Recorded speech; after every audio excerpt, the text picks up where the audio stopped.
3 months after the Battle of Earth, the combined Liberation Fleet approached the Veltar homeworld. Captain Li Dongwu stood on the bridge of Rom, fear of repeating the greatest mistake in galactic history. The Emperor's image flickered, and suddenly the main screen showed scenes from long ago, cities burning, entire star systems exploding, billions of beings dying in wars that consumed whole sectors of space. 5,000 years ago, Emperor Sothmar continued, the galaxy was ruled by a species called the Ascended.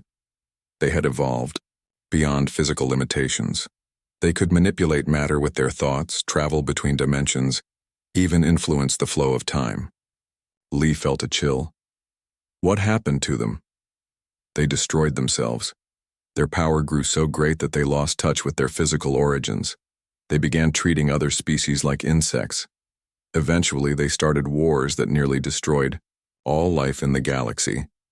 Dr. Yoon was studying the historical data, the genetic suppressants, the blood laws. You were trying to prevent any species from reaching that level of power. Yes, the Emperor said sadly. We Veltar were among the few survivors of the Ascended Wars. We swore that no species would ever again threaten the galaxy. With unlimited power, Na Young Mi suddenly gasped. I can feel them. The Ascended. They're not gone. They're waiting. Impossible, Emperor Sothmar said. We made sure they were all destroyed. But Na Young Mi shook her head. Not destroyed. Transformed. They gave up their physical forms and became something else. They've been watching, waiting for a species that could handle power responsibly. The space around the fleet suddenly filled with light. Ships, stars, even the planet below seemed to glow with an inner radiance. Then, voices spoke directly into every mind present. We are the collective, the voices said. We are what the Ascended became when they learned wisdom. Li felt overwhelming presence in his mind, but it was gentle, not threatening. You chose humans, he said. Why? Because humans do not seek power for its own sake. You fight to protect others. You unite different species instead of conquering them. You show mercy to enemies who showed you none. Emperor Sothmar's image was shaking. But the wars, the destruction, was caused by a young species drunk on new power, the collective replied. Humans have proven they are different. They have earned the right to guide the galaxy into a new age. The light around the fleet grew brighter. Li felt changes beginning in his own body, in his crew, in every human present. But these weren't the violent mutations the Federation had feared. They were gifts freely given, enhanced intelligence that could solve any problem, empathy that could understand any species, the ability to heal instead of harm, to build instead of destroy. The humans will not rule, the collective explained. They will serve. They will help every species reach its full potential without losing its essential nature. Li looked at his crew and saw the same understanding in their eyes. This wasn't about human superiority. It was about human responsibility. What about the Veltar? Li asked. Emperor Sothmar appeared again, but now his ancient face showed hope instead of fear. We have carried the burden of prevention for 5,000 years, he said. Perhaps it is time to trust in growth instead of suppression. The negotiations that followed were unlike any in galactic history. Instead of conquest and surrender, there was understanding and cooperation. The blood laws were formally abolished, replaced by the new blood covenant. This new agreement guaranteed every species the right to grow and evolve, but with safeguards to prevent the mistakes of the past. Humans would serve as mediators and guides, using their enhanced abilities to help resolve conflicts and encourage development. The Veltar would share their vast knowledge and experience. Other species would contribute their unique strengths and perspectives. Dr. Yoon established medical centers on dozens of worlds, helping species recover from centuries of genetic suppression.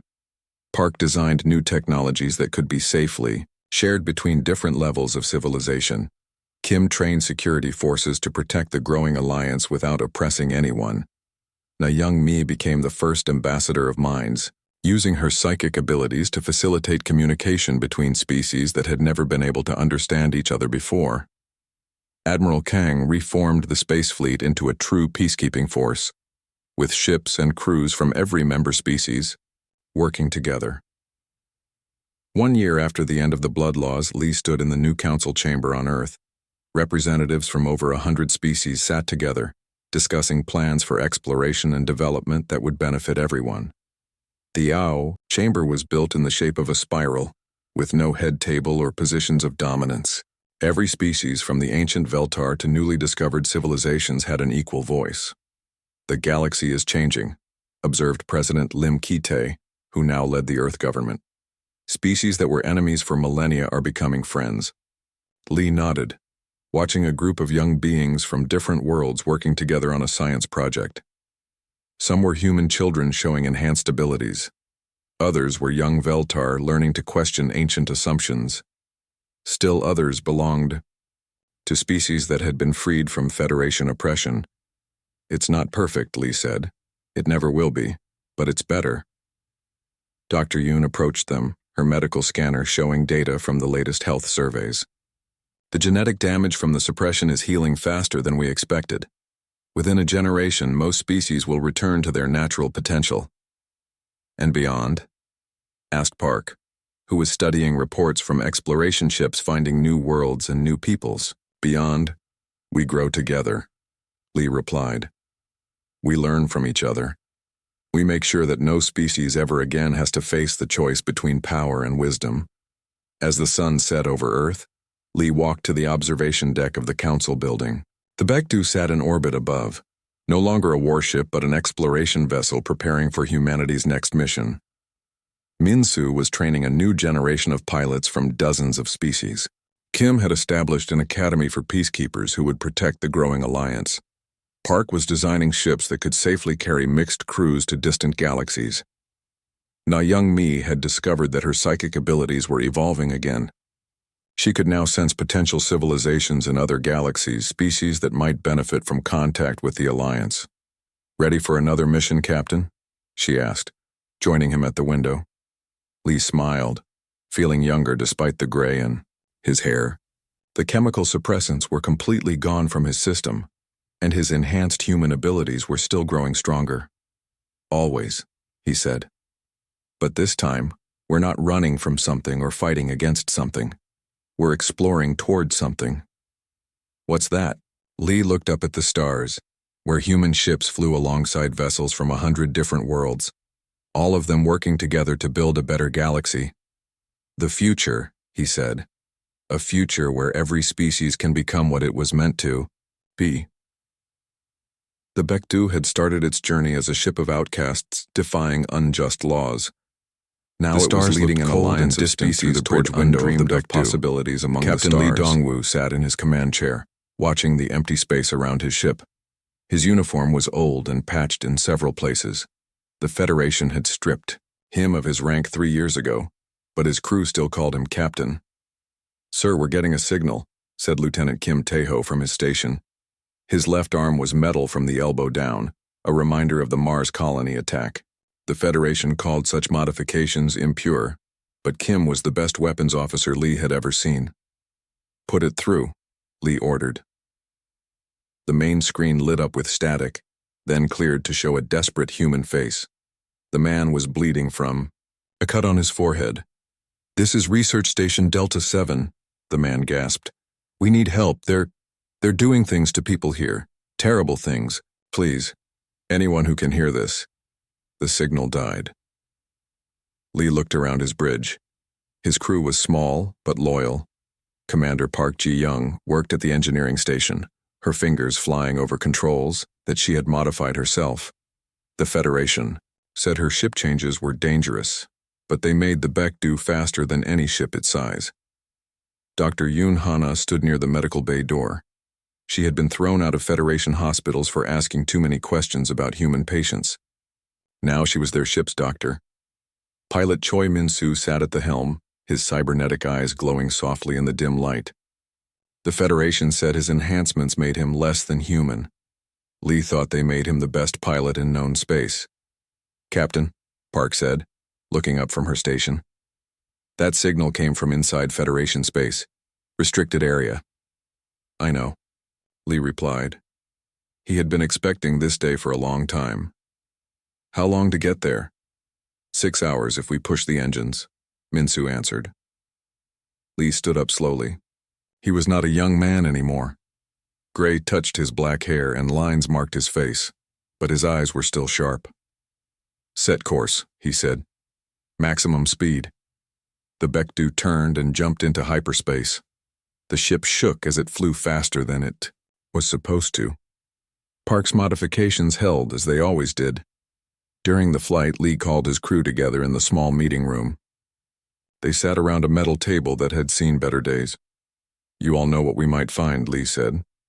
The Federation doesn't send distress calls from restricted areas by accident. What do you think they're doing there? Asked Dr. Yoon.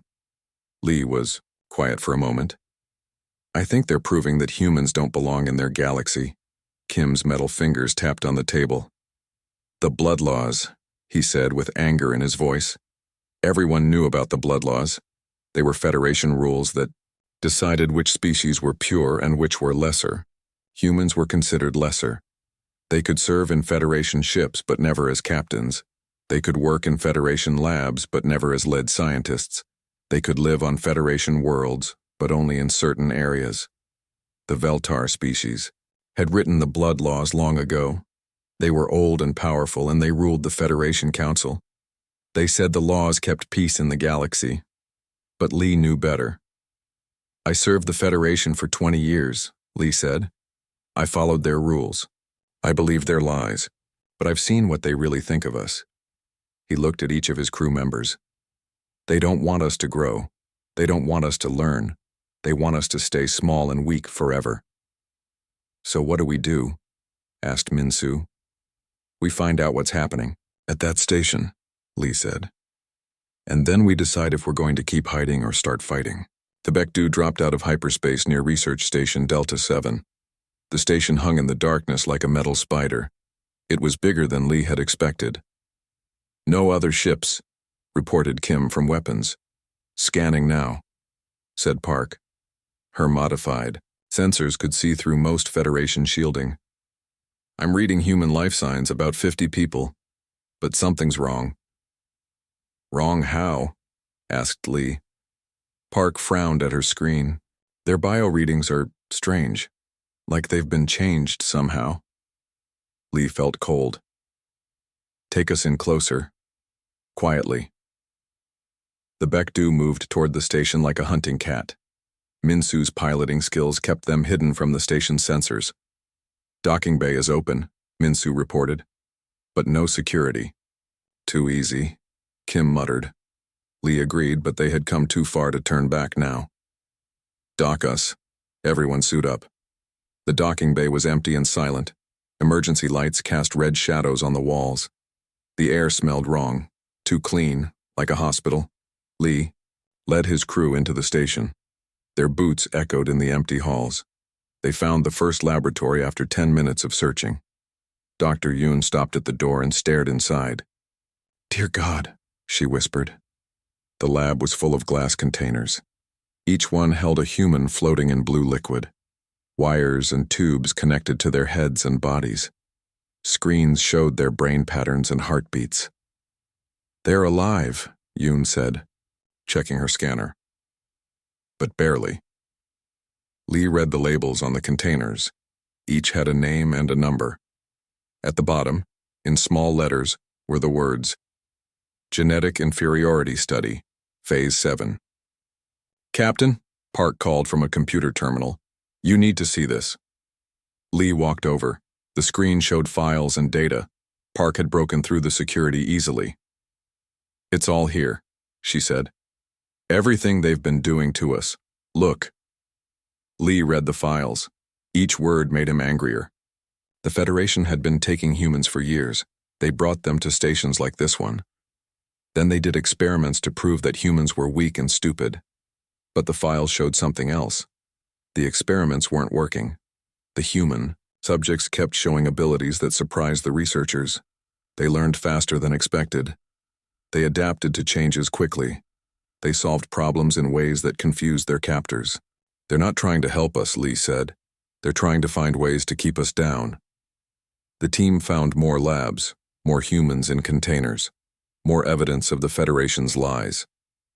In the main computer core, Park downloaded everything. Terabytes of data about illegal experiments on humans. Proof that the blood laws were based on fake science. Evidence that humans were actually superior to most Federation species in many ways. "This will change everything," Dr. Yoon said. "If people knew—" "They won't believe it," Kim said. "The Federation controls all the news, all the communications." Lee looked at the data files on the screen. 3 years ago, he would have tried to work within the system. He would have reported this to Federation authorities and waited for justice. But he was older now, and wiser. "Then we make them believe," he said. "We take this information to every human colony, every human ship. We show them what the Federation really thinks of us. That would make us criminals," Min-Soo pointed out. Lee smiled for the first time in months. "Good. I'm tired of being legal." They freed the humans from the containers.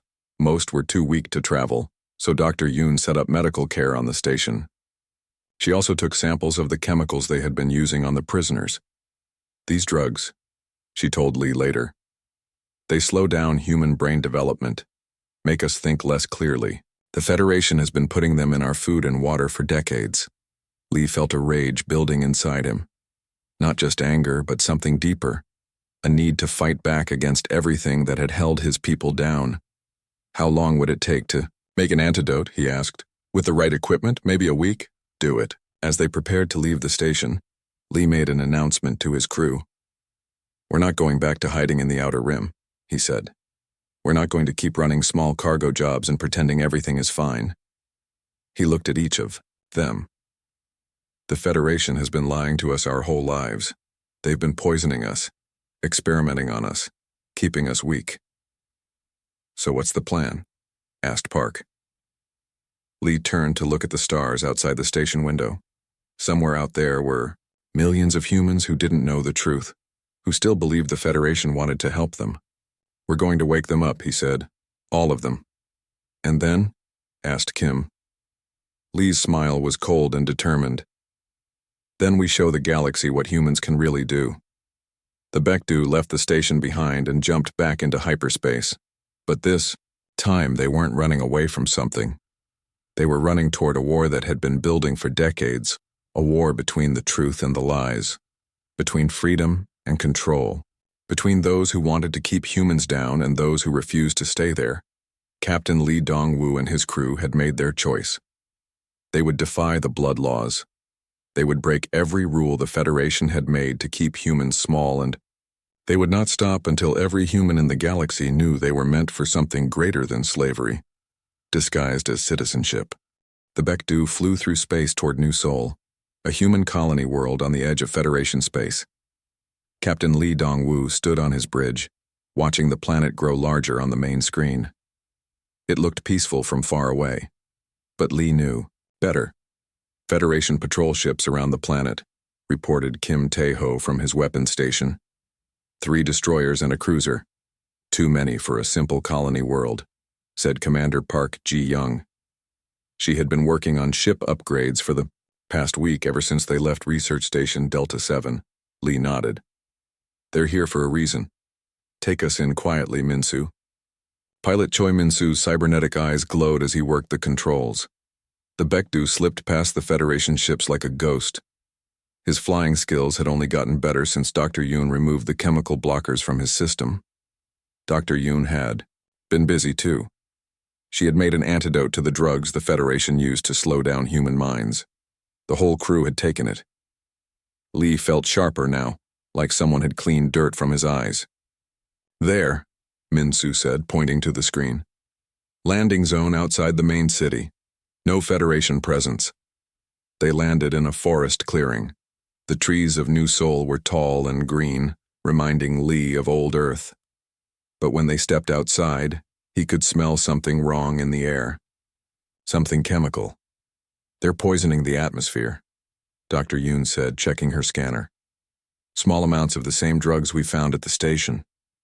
Lee felt angry. The Federation wasn't just experimenting on captured humans. They were drugging entire worlds. A man stepped out from behind the trees. He was young, maybe 25, with alert eyes and quick movements. Lee noticed he moved like a soldier. "You're not Federation," the man said. It wasn't a question.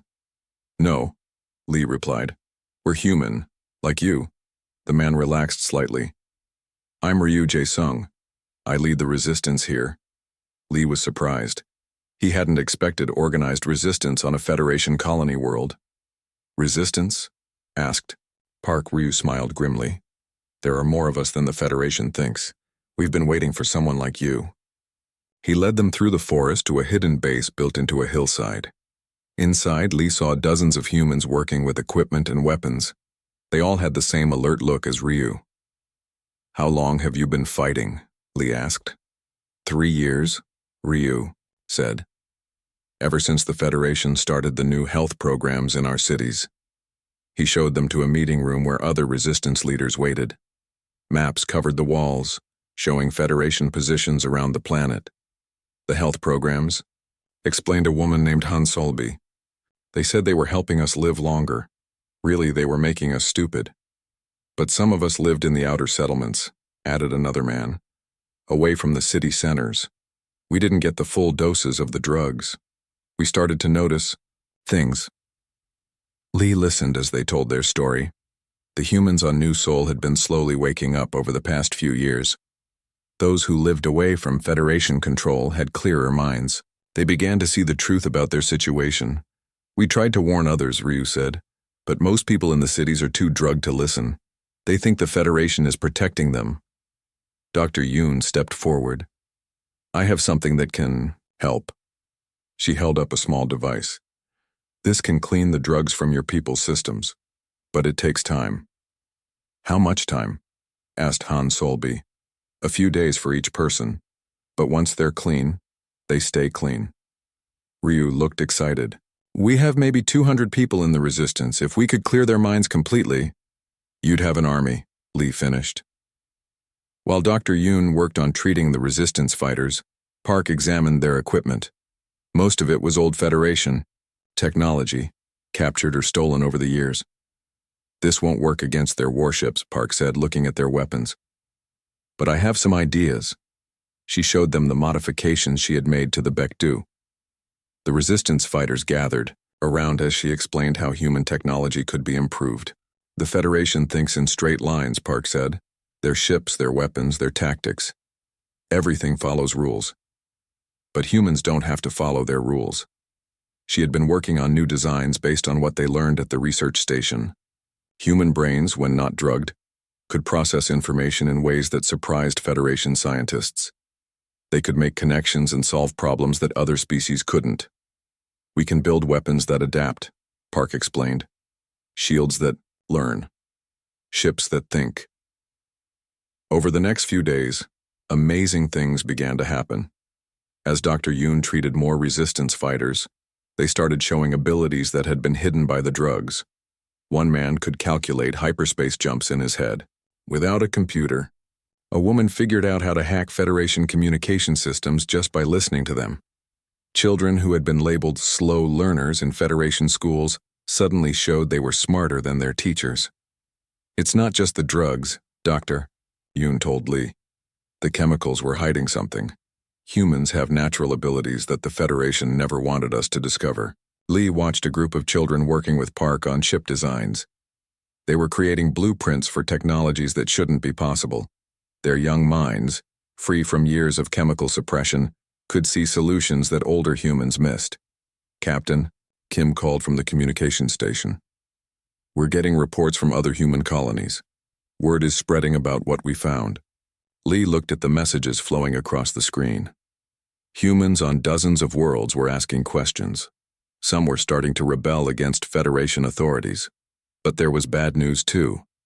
Federation fleets were moving toward human colonies. They were preparing to stop the uprising before it could grow. "We need to move faster," Lee said. That's when Admiral Kang Soo-jin contacted them. The message came through on a secret channel that only high-ranking Federation officers knew about. A woman's face appeared on the screen. She wore a Federation uniform, but her eyes were human. "Captain Lee," she said, "I know what you're doing and I want to help." Lee was suspicious. "You're Federation military." "I'm human first," Admiral Kang replied. "I've been watching the Bloodlaws destroy our people for 20 years. I've seen what they do to humans who get too smart or too successful." She told them about the Federation's real plans. The experiments at Research Station Delta 7 were just the beginning. The Veltar Council had decided that humans were becoming too dangerous. They planned to increase the drug dosages in human colonies. Eventually, they would reduce human intelligence to the level of simple workers. "They're not just keeping us down," Admiral Kang said. "They're planning to make us into slaves." "What do you propose?" Lee asked. "I have ships, human crews who are loyal to humanity, not the Federation. We can coordinate attacks on multiple targets." "That would be war," Lee pointed out. Admiral Kang smiled. "Captain, war started the day they decided we weren't worthy of freedom. The resistance on New Sol had grown to over 1,000 people. Park had helped them build new weapons and ships using human innovation. The designs were strange and powerful, unlike anything in Federation databases. Dr. Yoon had made another discovery. The antidote to the Federation drugs didn't just clear human minds. It unlocked genetic potential that had been sleeping for generations. Humans were becoming faster, stronger, and smarter than they had ever been. "We're not the same species we were a month ago," she told Lee. "The drugs weren't just making us stupid. They were preventing us from evolving." Lee looked out at the humans working around the base. They moved with new confidence and purpose. Their eyes were bright with intelligence that had been hidden for decades. A young woman named Na Young Mi approached him. She was one of Dr. Yoon's patients, but something was different about her. "Captain," she said, "I can hear the other colonies." Lee didn't understand. "Hear them how?" "In my mind. Since Dr. Yoon's treatment, I can sense other humans across space. They're waking up. All of them." Lee felt a chill. If humans were developing mental abilities that could reach across star systems, the Federation would be terrified. "How many can you sense?" he asked. Na Young Mi closed her eyes. "Millions. And they're all angry." That night, the Federation attacked. 3. Destroyers and a cruiser moved toward New Sol. They planned to destroy the Resistance base and recapture the planet. But they weren't expecting what they found. Park's modified Baekdu rose to meet them, along with a dozen Resistance ships built. With new human technology, the Federation vessels opened fire with their standard weapons. The human ships didn't fight back the same way. Their shields absorbed the energy and redirected it. Their weapons adapted to each attack, becoming more effective with every shot.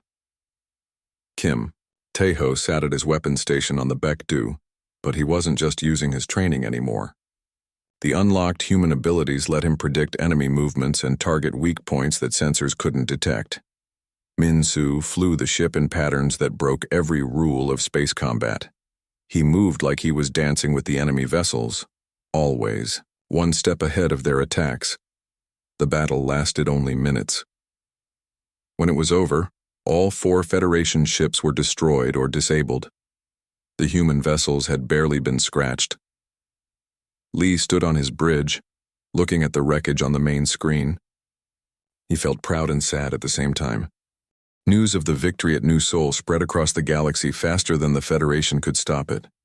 Captain Lee Dong-woo stood in the communication center of the Baekdu, watching reports come in from dozens of human colonies. "Uprising on Terra, Nova," reported Kim Tae-ho. "The colonists have taken control of 3 Federation facilities."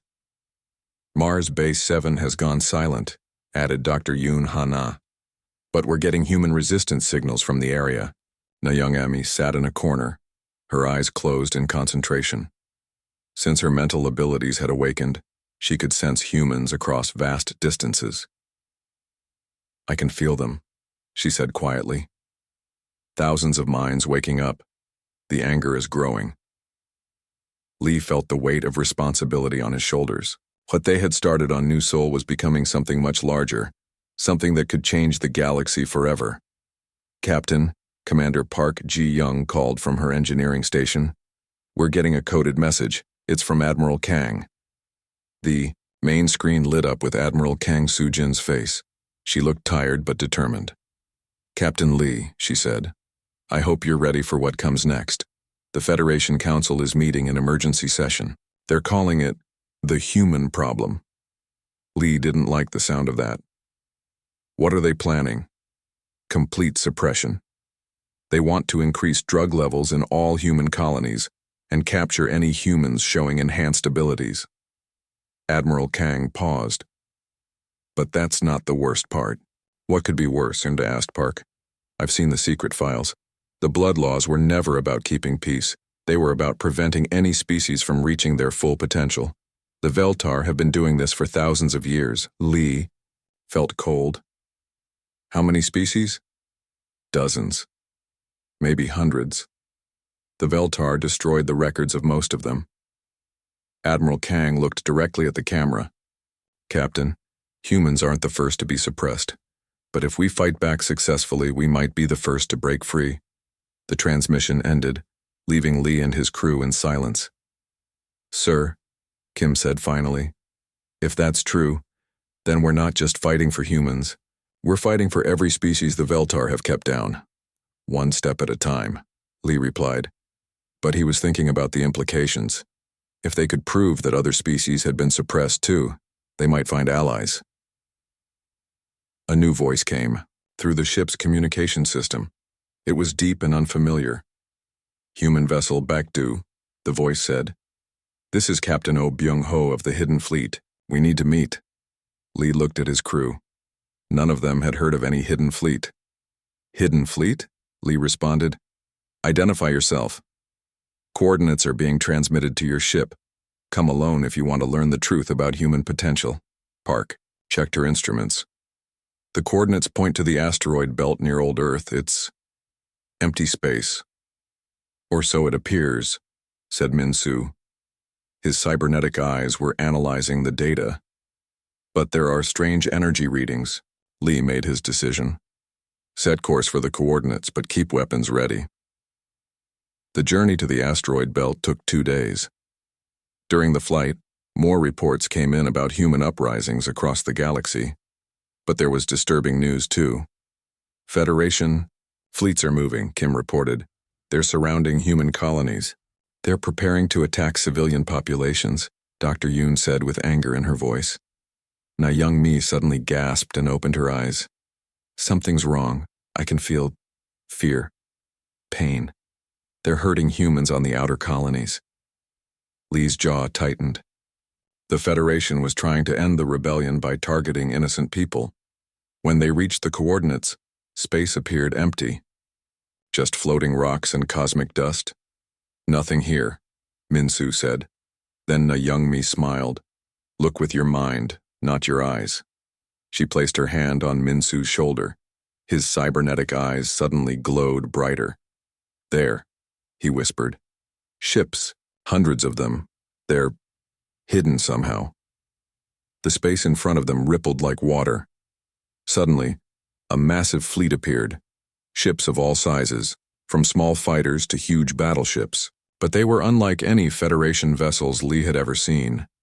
These ships were sleek and organic-looking.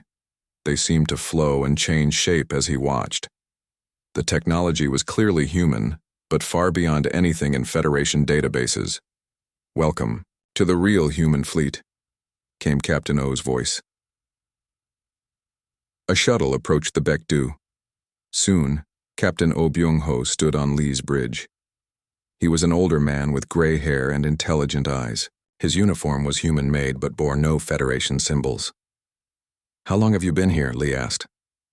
50 years, Oh replied. My grandfather started this fleet after the Federation first implemented the blood laws. We've been preparing for this day ever since. He gestured toward the hidden ships. Every vessel out there was built by humans, for humans. We've been developing technology that the Federation said was impossible. Park was amazed. How did you hide all this? The same way we're hiding now. Mental shielding. Humans who aren't drugged can bend space around them with their thoughts. We've been invisible to Federation sensors for decades. O explained how. The hidden fleet had been growing slowly. They rescued humans from Federation facilities. They collected refugees from failed colonies. They even had contacts inside the Federation military. Admiral Kang isn't the only one, O said. We have humans in high positions throughout Federation space. They've been waiting for someone to start the fight. Why didn't you act sooner? Lee asked. O's expression grew sad. Because we needed proof that humans could truly awaken. That we could overcome the chemical suppression. You and your crew proved it was possible. Young-mi stepped forward. I can sense your people. They're different, stronger. 3 generations of humans born free from Federation drugs, O explained. They represent what our species can become. He introduced them to some of his crew. A young woman named Cho Min-jung could phase through solid matter. A man called Park Sung-ho could manipulate gravity with his thoughts. Children who could communicate without speaking. This is what the Federation feared, O said. This is why they created the blood laws. They knew that given time and freedom, humans would surpass them. Lee felt overwhelmed. The implications were enormous. How many of you are there? In this fleet? About 10,000. But across the galaxy, in hidden places like this? Maybe 1 million.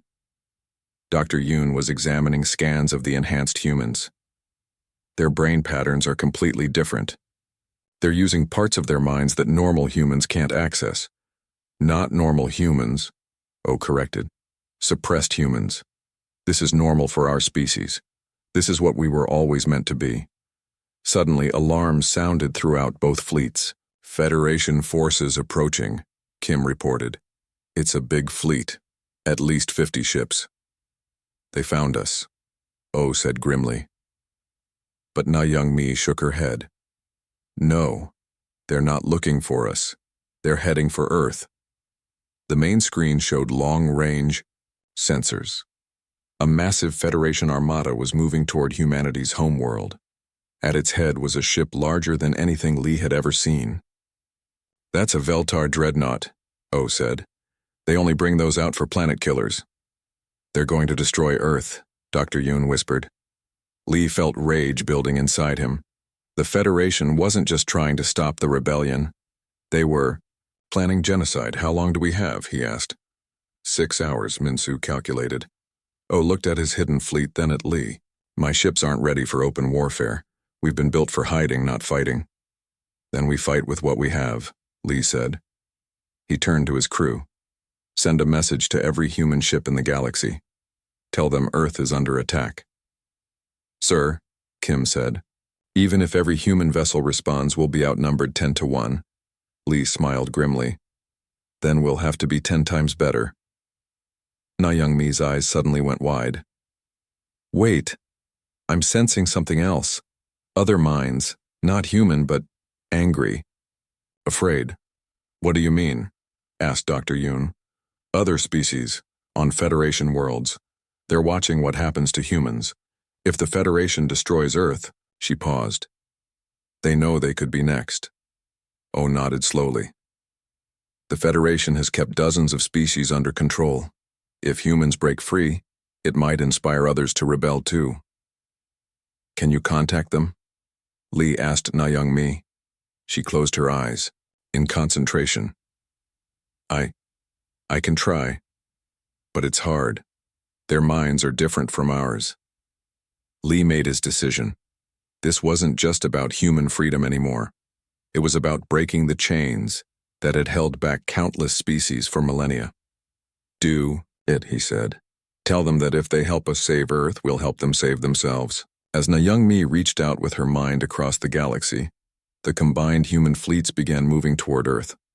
They were heading into the largest space battle in galactic history, but they weren't going alone. For the first time in thousands of years, the oppressed species of the galaxy were ready to fight back. The storm that had been building since the first human questioned the blood laws was about to break. And when it was over, The galaxy would never be the same. The combined human fleets raced toward Earth as fast as their engines could carry them. Captain Lee Dongwu stood on the bridge of the Baekdu, watching the star charts show their desperate journey home.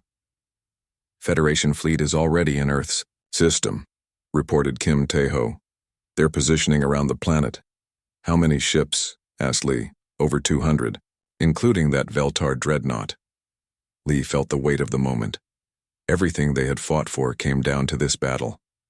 If they failed, Earth would burn, and the human rebellion would die with it. Na Young-mi sat nearby, her eyes closed in deep concentration. Sweat beaded on her forehead as she reached out with her mind across the galaxy. I can feel them, she said quietly. Other species on Federation worlds. They're watching, waiting to see if we can really fight back. Any response? Asked Dr. Yun-hana. Some. The Kethran on the mining worlds are angry. The Federation has been working them to death for centuries.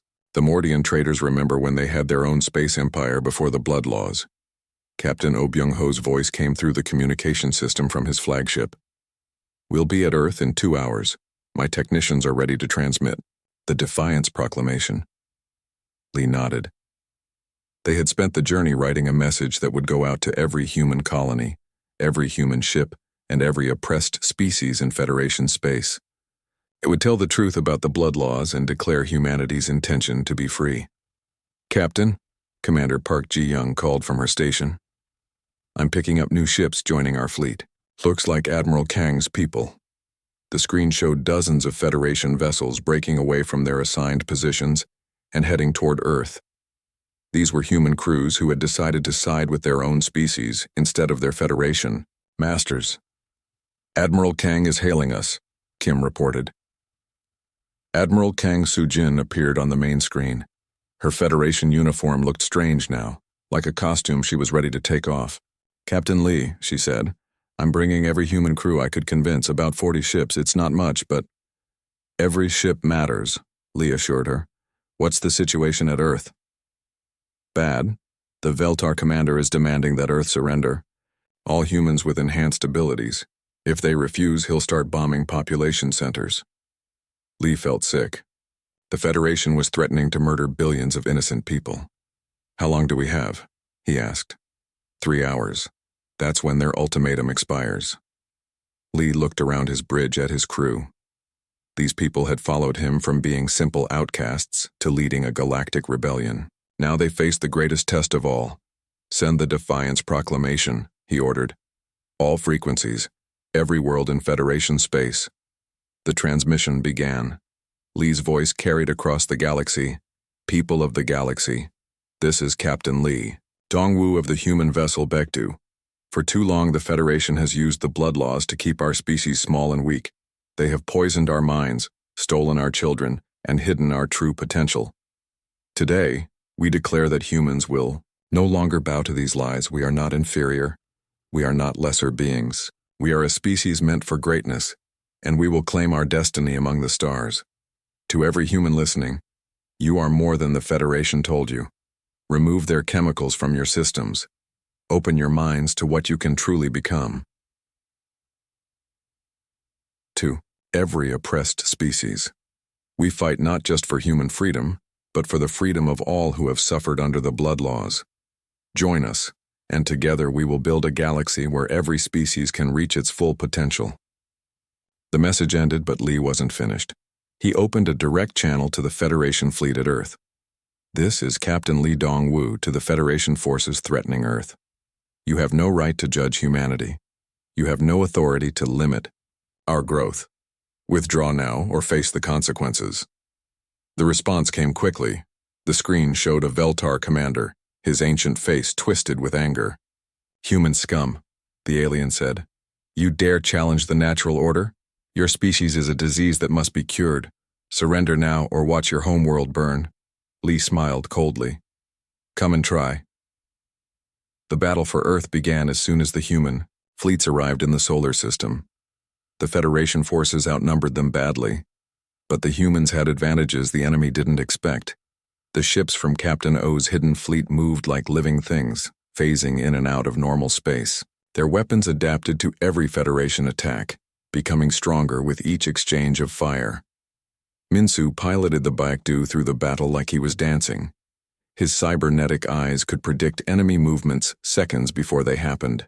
Kim's weapons found weak spots that sensors couldn't detect. Park's modifications to the ship held perfectly. The Baekdu took hits that should have destroyed it, but the adaptive armor absorbed the energy and made the shield stronger. But the real surprise came from an unexpected source. "Captain," Na Young-mi called out. "I'm detecting new ships entering the system. Lots of them." The sensor screens lit up with hundreds of vessels. They weren't human or Federation. These were ships from a dozen different species, all arriving to join the battle. "The Kethron mining fleet," Na Young-mi reported.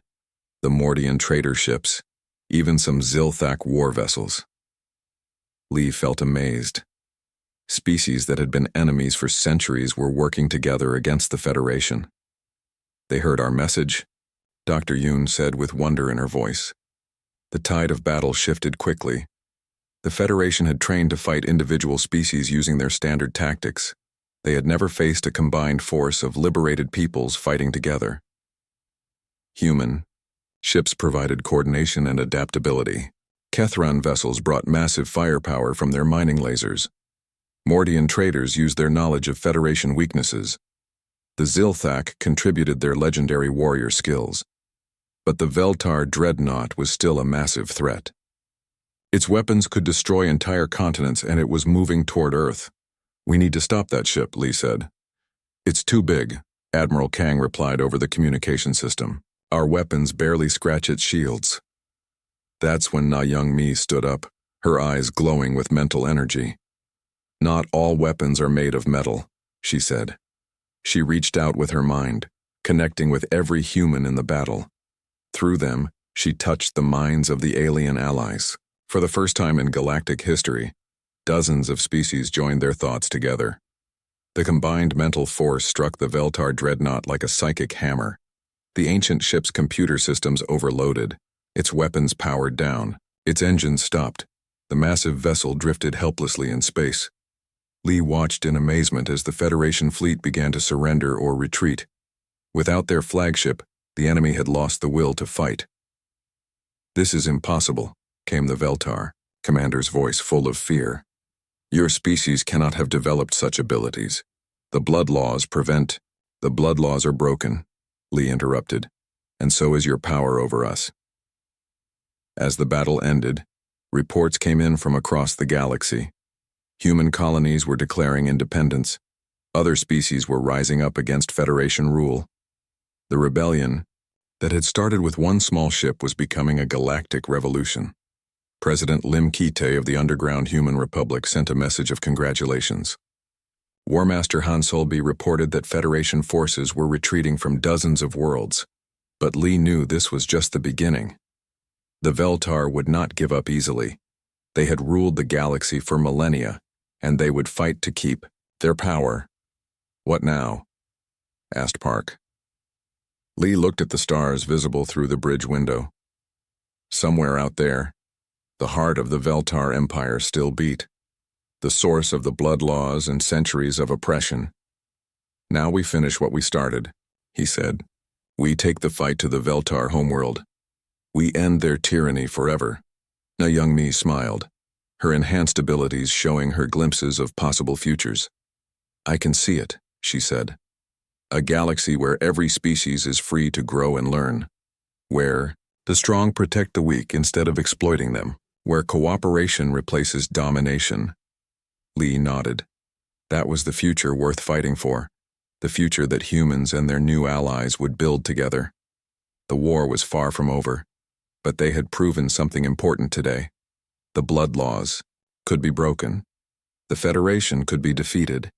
And when united, the oppressed peoples of the galaxy were stronger than their oppressors.